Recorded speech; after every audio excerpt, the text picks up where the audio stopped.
ಈ ಮಹಾನ್ ಗ್ರಂಥವನ್ನು ಕೇವಲ ಮನೆಯಲ್ಲಿ ಇಡುವುದರಿಂದ ನಮಗೆ ಅಪಾರವಾದ ಲಾಭಗಳಿವೆ ಮತ್ತು ಅದನ್ನು ಓದುವುದರಿಂದ ಹಾಗೂ ದಾನ ಕೊಡುವುದರಿಂದಲೂ ನಮಗೆ ಊಹಿಸಲು ಸಾಧ್ಯವಾದ ಲಾಭಗಳಿವೆ. ಹಾಗಾದರೆ ಈ ಮಹಾನ್ ಗ್ರಂಥವು ಯಾವುದು? ಇದನ್ನು ಈ ವಿಡಿಯೋದಲ್ಲಿ ತಿಳಿದುಕೊಳ್ಳೋಣ. ಹರೇ ಕೃಷ್ಣ. ಇಸ್ಕಾನ್ ಫೌಂಡರ್ ಆಚಾರ್ಯ ಜಗದ್ಗುರು ಶ್ರೀಲ ಪ್ರಭುಪಾದ್ ಕಿ ಜೈ. ಭಗವಂತ ಕೃಷ್ಣನ ಗ್ರಂಥಾವತಾರ ಅಥವಾ ಶಬ್ದಾವತಾರವಾದ ಮತ್ತು ಕೃಷ್ಣನಿಂದ ಅಭಿನ್ನವಾದ ಈ ಮಹಾನ್ ಗ್ರಂಥವು ಶ್ರೀಮದ್ ಭಾಗವತವಾಗಿದೆ. ಮೊದಲಿಗೆ ಶ್ರೀಮದ್ ಭಾಗವತ ಗ್ರಂಥವನ್ನು ನಮ್ಮ ಮನೆಯಲ್ಲಿ ಇಡುವುದರಿಂದ ನಮಗೆ ಸಿಗುವ ಲಾಭಗಳ ಕುರಿತಾಗಿ ಯಾವ ಪುರಾಣಗಳಲ್ಲಿ ಏನು ಹೇಳಿದೆ ಎಂಬುದನ್ನು ತಿಳಿದುಕೊಳ್ಳೋಣ. ಪದ್ಮಪುರಾಣ ಉತ್ತರಖಂಡ 7.6 ಇದರಲ್ಲಿ ಹೀಗೆ ಹೇಳಿದೆ: ಮಹಾವಿಷ್ಣುವನ್ನು ಕುರಿತ ಶಾಸ್ತ್ರಗಳನ್ನು ಮನೆಯಲ್ಲಿ ಪೂಜೆ ಮಾಡುವ ಮನುಷ್ಯರು ಸಮಸ್ತ ಪಾಪಗಳಿಂದ ಬಿಡುಗಡೆ ಹೊಂದಿ ದೇವತೆಗಳಿಂದಲೂ ವಂದಿತರಾಗುತ್ತಾರೆ ಎಂದು. ಪದ್ಮಪುರಾಣ ಉತ್ತರಖಂಡ 7.12 ಕಲಿಯುಗದಲ್ಲಿ ಯಾವ ಮನುಷ್ಯನ ಮನೆಯಲ್ಲಿ ಭಾಗವತ ಶಾಸ್ತ್ರ ಇರುವುದಿಲ್ಲವೋ ಅವನಿಗೆ ಎಂದಿಗೂ ಯಮನ ಪಾಶದಿಂದ ಬಿಡುಗಡೆ ಆಗುವುದಿಲ್ಲ ಎಂದು ಹೇಳಿದೆ.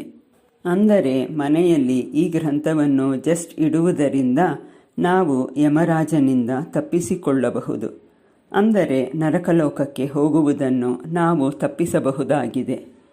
ಪದ್ಮಪುರಾಣ ಉತ್ತರಖಂಡ 7.8 ಇಲ್ಲಿ ಹೀಗೆ ಹೇಳಿದೆ: ಮನುಷ್ಯನು ಎಷ್ಟು ದಿನಗಳ ಕಾಲ ತನ್ನ ಗೃಹದಲ್ಲಿ ಶ್ರೀಮದ್ ಭಾಗವತವನ್ನು ಇಟ್ಟುಕೊಂಡಿರುತ್ತಾನೋ ಅಲ್ಲಿಯವರೆಗೂ ಅವನ ಪಿತೃಗಳು ಹಾಲು, ತುಪ್ಪ, ಜೇನು ಮತ್ತು ಸಿಹಿ ನೀರನ್ನು ಕುಡಿಯುತ್ತಿರುವರು ಎಂದು. ಪದ್ಮಪುರಾಣ ಉತ್ತರಖಂಡ 7.15 ಕಲಿಯುಗದಲ್ಲಿ ಈ ಪವಿತ್ರವಾದ ಭಾಗವತ ಗ್ರಂಥವು ಎಲ್ಲೆಲ್ಲಿ ಇರುತ್ತದೋ ಅಲ್ಲಿ ಸ್ವಯಂ ಕೃಷ್ಣನು ಎಲ್ಲ ದೇವತೆಗಳ ಸಹಿತನಾಗಿ ಇರುತ್ತಾನೆ ಎಂದು ಹೇಳಿದೆ. ಪದ್ಮಪುರಾಣ ಉತ್ತರಖಂಡ 7.16 ಎಲ್ಲಿ ಶ್ರೀಮದ್ ಭಾಗವತ ಗ್ರಂಥವು ಇರುವುದೋ ಅಲ್ಲಿ ಗಂಗಾ, ಯಮುನಾ, ಗೋದಾವರಿ, ಸರಸ್ವತಿ, ನರ್ಮದಾ, ಸಿಂಧು, ಕಾವೇರಿ ಮುಂತಾದ ಎಲ್ಲ ಪವಿತ್ರ ನದಿಗಳು ಇರುತ್ತವೆ. ಇದಲ್ಲದೆ ಸಮಸ್ತ ತೀರ್ಥಗಳು ಮತ್ತು ಸಮಸ್ತ ಯಜ್ಞಗಳು ಅಲ್ಲಿ ಇರುತ್ತವೆ.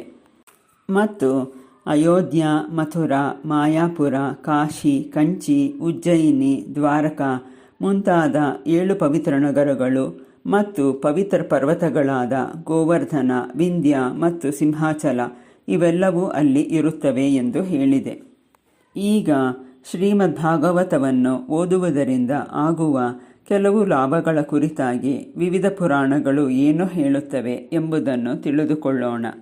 ಪದ್ಮಪುರಾಣ ಉತ್ತರಖಂಡ 7.2 ಇಲ್ಲಿ ಹೀಗೆ ಹೇಳಿದೆ: ಪ್ರತಿದಿನವೂ ಶ್ರೀಮದ್ ಭಾಗವತವನ್ನು ಪಾರಾಯಣ ಮಾಡುವವನಿಗೆ ಒಂದೊಂದು ಅಕ್ಷರದ ಪಠಣಕ್ಕೂ ಒಂದೊಂದು ಕಪಿಲಾಗೋವನ್ನು ದಾನ ಮಾಡಿದ ಪುಣ್ಯಫಲವು ದೊರೆಯುವುದು.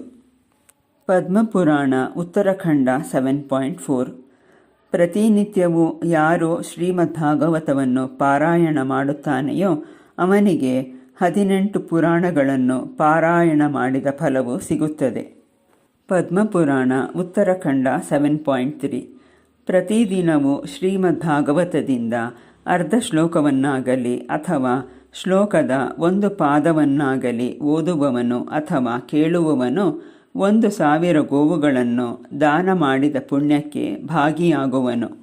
ಪದ್ಮಪುರಾಣ ಉತ್ತರಖಂಡ 7.18 ಈ ಪವಿತ್ರ ಗ್ರಂಥವು ಆಯಸ್ಸು ಮತ್ತು ಆರೋಗ್ಯಗಳನ್ನು ವೃದ್ಧಿಪಡಿಸುತ್ತದೆ ಮತ್ತು ಇದನ್ನು ಪಾರಾಯಣ ಮಾಡಿದರೆ ಅಥವಾ ಶ್ರವಣ ಮಾಡಿದರೂ ಸಾಕು, ಅವರು ಸಮಸ್ತ ಪಾಪಗಳಿಂದ ಬಿಡುಗಡೆಯನ್ನು ಹೊಂದುತ್ತಾರೆ. ಕೊನೆಯದಾಗಿ ಯಾರು ಶ್ರೀಮದ್ ಭಾಗವತವನ್ನು ದಾನವಾಗಿ ಕೊಡುತ್ತಾರೋ ಅವರು ಭಗವಂತನ ಧಾಮವಾದ ಗೋಲೋಕಧಾಮವನ್ನು ಸೇರುತ್ತಾರೆ ಎಂದು ಹೇಳಿದೆ.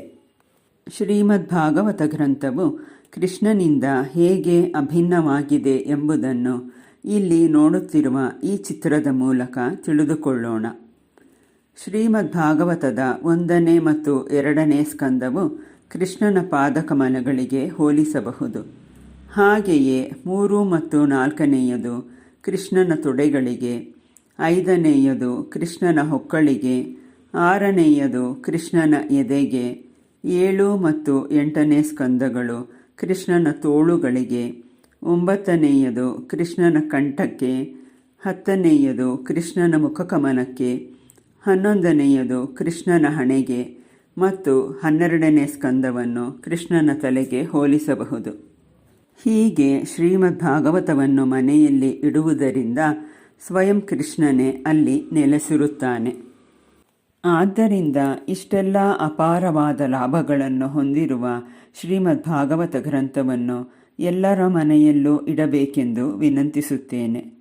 ಮತ್ತು ಶ್ರೀಮದ್ ಭಾಗವತ ಗ್ರಂಥವನ್ನು ಕೊಳ್ಳಲು ಇಚ್ಛಿಸುವವರು ಡಿಸ್ಕ್ರಿಪ್ಷನ್ ಬಾಕ್ಸ್ನಲ್ಲಿ ಕೊಡಲಾಗಿರುವ ಮೇಲ್ ಅಡ್ರೆಸ್ಗೆ ತಿಳಿಸಿ. ಹರೇ ಕೃಷ್ಣ.